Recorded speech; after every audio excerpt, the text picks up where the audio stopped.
Hello. Hello, ఈరోజు 14 గుర్తుందా? గుర్తుంది. అవునా, మరి ఎందుకు చెప్పలేదు? మీకు గుర్తుందో లేదో నేను. ఏ అన్ని నేనే గుర్తు చేయాలి దొంగ. సరే అయితే మరి రెడీ అవ్వు. సరే సరే, ఓకే. త్వరగా రెడీ అయ్యి వెళ్ళి చిట్టి పైసలు కట్టే. ఇవాళ ఆఖరి రోజు కదా. సరే, అలాగే.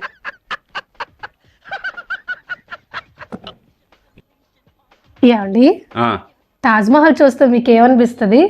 నాకైతే ప్రేమకి ప్రతిరూపం కదా. నాకైతే ఖర్చుకు ప్రతిరూపం అనిపిస్తుంది.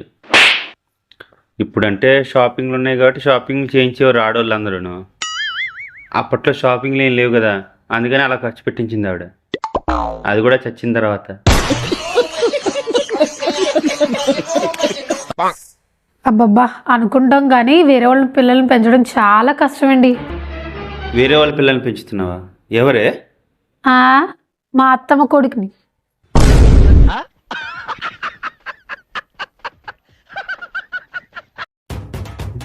అంటే ఏంటిది? నేను పరాయి ఆడవాళ్ళతో మాట్లాడను. మా ఆవిడ చాలా అందంగా ఉంటుంది. నేను పరాయి ఆడవాళ్ళతో మాట్లాడను.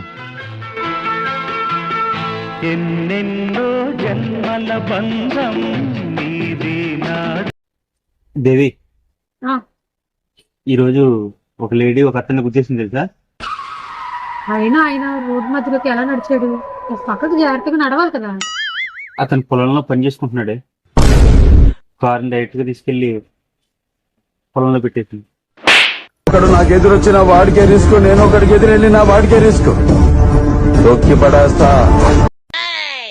దేవి, నీకు బంగారం కొందాం అనుకుంటున్నానే. అవునా? అదేంటిది, డబ్బులు లేవన్నారుగా? అనుకోవడానికి డబ్బులు ఎందుకే? అనుకోడు